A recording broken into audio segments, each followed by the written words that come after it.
Hey guys, Thetcglover here, how you guys doing? My cold is starting to clear up a little bit, so now I can make a video. And today's kind of talking about elemental dragons. My last two videos have been somewhat referring to them a little bit, but you know, the fact is what I'm trying to get my point across in this video is that elemental dragons, they are incredibly powerful. You know, every March ban list, there seems to be a deck that is so powerful compared to the other decks. I mean, last March format of 2012, we had Insectors, Windups, and Rescue Rabbit deck, where you just spammed Lagia, right? And each three of those decks had a real good thing. But the thing is that over time, Insectors got slightly less favourable in YCSs because of everyone maining free Veilers, because once you screw up their normal summon, then they die. What I was trying to get is that every deck had a weakness by that point, and it was kind of like a rock paper scissors kind of thing, where your deck could be another deck, and that deck could be that deck, which could be your deck. So you had a kind of triangle thing.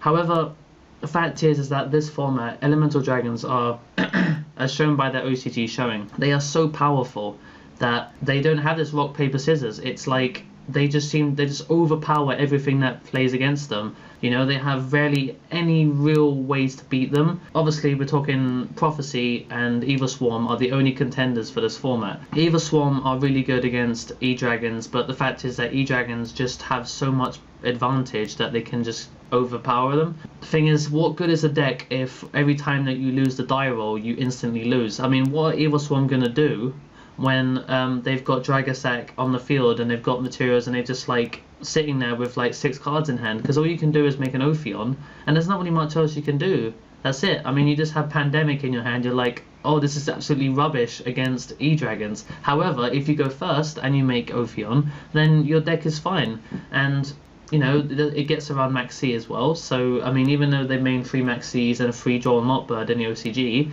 you know, your deck is fine. So it's like, what good is it if half the time, though, you lose? You know, that's not a good enough reason to be running a deck in this format. Although I still think that in general, Beaver Swarm is a good deck against rogue decks, which is going to be rogue decks because not everyone's going to play E-Dragons, but everyone with any desire to want to win a big tournament is going to play E-Dragons, and you know, it's just not going to work. But anyway, as I'm saying, E-Dragons are not unbeatable, they're just really difficult. They have so many like little things that, you know, like some cards can really hurt them, okay? So let's say they activate Blaster from their hand to special summon it, so they banish 2 from the graveyard, and you flip Mind Crush and you declare it and you discard it, and then they don't summon.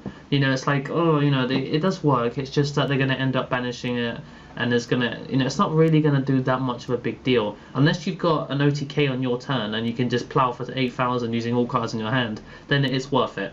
But apart from that, it's not, because they banished 2 cards. If those 2 cards were E-Dragons, then they get to search for 2 cards, and then they don't really lose any advantage doing that. You know, and stuff like Mind Drain, which is now a card that's just come out in Lord Attack and Galaxy. It's like Mind Crush, except it's more permanent, in the sense that you negate the card in their hand, they don't get to special summon, they send it to the grave, or I think it just stays in their hand, and that's it. They can't do anything. But they can, because they can activate stuff on the graveyards, so it's really not that effective. Obviously, as I said before, Ophion is good, it's just only half of the time it works. But obviously, Prophecy, the only way they're contending with E-Dragons is with Jowgen. They use that combined with Fate, so they do all their stupid shit, and then they special summon Jowgen in defense or an attack or whatever, I think mainly in defense though, and then they set Fate, because the only thing that E-Dragons have to take over Jowgen is to use a smaller baby dragon, which was maybe something like Reacton, because it's the only one with, like, I think it's got 1800 attack, so you can actually get over Jowgen. But they have Fate, so they can either flip your card down or they can banish it, so Jowgen just sits there and just stops everything, and then that means by that point the only way that the Prophecy player is going to really have any chance of keeping that card on the field is by putting more Fates on the field, obviously fueling the graveyard more so Fate's actually live, and then having to summon Priestess. But they can't summon Priestess because Jowgen's on the field, so they're going to have to, like, I don't know, just use Justice and just keep hitting for 1600. It's like, it's really, really bad when you have to resort to that kind of plays. I mean, Jowgen on the field is just like the ultimate defense. I mean, you can use Fossil Diner in a more generic sense, but what good is that if like you just set back row, they blast everything, and you just summon a baby dragon and run over it, you know? And obviously are going to be running Forbidden Lances maybe, and they kind of can run you know, 3 copies of MST and Heavy Storm. So it's like they have all these cards that they can just easily get through you.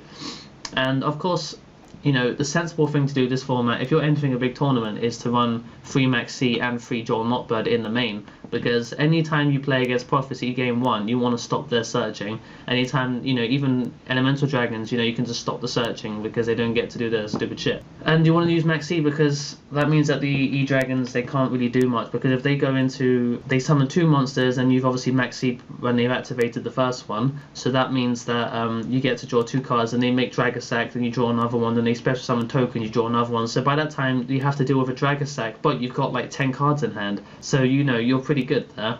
So at least that's something. It was the same reason how people managed to plow through Rescue Rabbit with Lagia. It was like, oh no, you go Rescue Rabbit, and oh okay, Maxi shit, and then they summon Lagia and you've got like 7 or 8 cards in hand. So the only way you could break through Lagia's negation is by just plowing it with Smashing Grounds and Soul Takers and just summoning stuff, Monster Reborn, your monster back, attack over. You know, it was really stupid, but it was the only way for work, and Maxi at 3 in your deck is probably the best way to go through that. It's not just special summons. You can just bounce Xyz monsters as well. I generally have opted to take up bottomless trap holes because I don't see them as a very good use against a deck that doesn't mind all their stuff being banished. You know, you can bottomless if you want, but I just feel like if you compulsory through the Xyz monsters, then you can put yourself in a much better position. I have opted to take up bottomless for compulsory, and I am testing it and it works pretty well. Obviously stuff like it does get rid of Jowgen, and it's a good card. I mean, I'm not too sure though. I mean, they both have their uses, but I would say something like Torrential is generally not going to be as effective this format, because you're not really going to be stopping anything. Bottomless Trap Hole just removes the problem entirely, and you don't have to deal with the problem next turn. I keep Torrential in my deck just because it's a general, like, you destroy everything, you know, before it gets too big, before everything gets too crazy.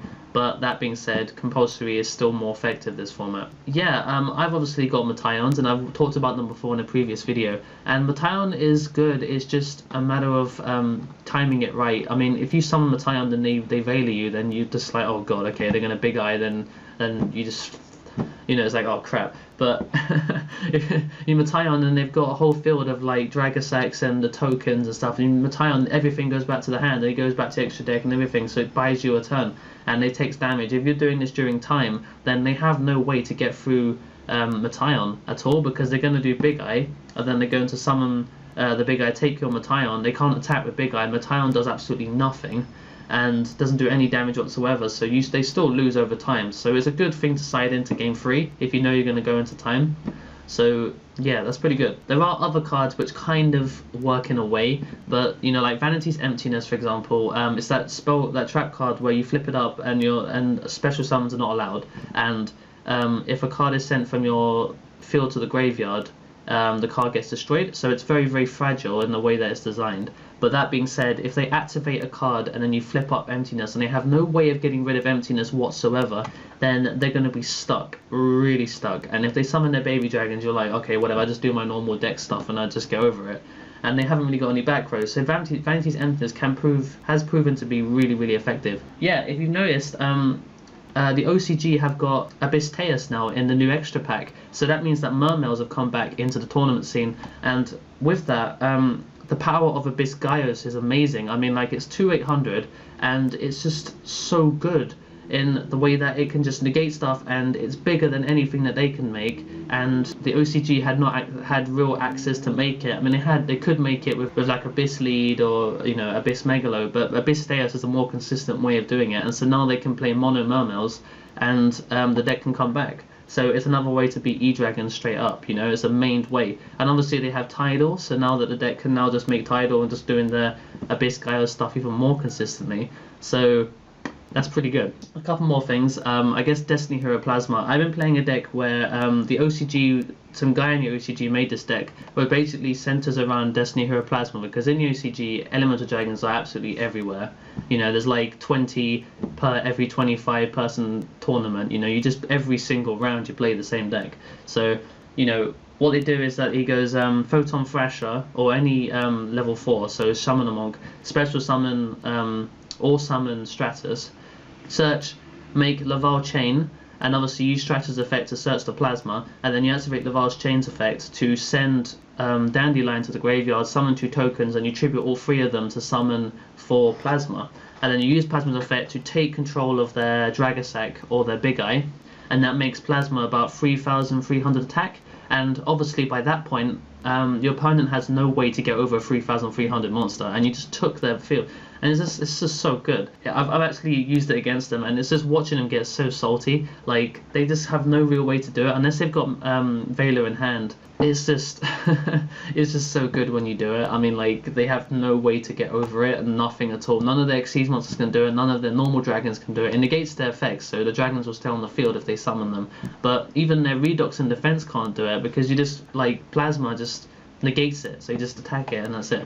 And lastly, one thing I just thought about just now, what about Ajama Trio? I thought it was interesting because you can, they do their overextension when they summon 2 big monsters, and you do a flip Ajama Trio, and they have to summon Dragasack, and Dragasack can't activate its token effect if it doesn't have enough spots on the field. It can't just summon 1, so you have to be able to summon 2, and that's why Ajama Trio being able to summon 3 stops Dragasack from being able to protect itself. So I think it's a pretty cool card in a way. It actually limits to, you know, and the fact is that a lot of the E-Dragon players are opting to take out Dark Hole as well.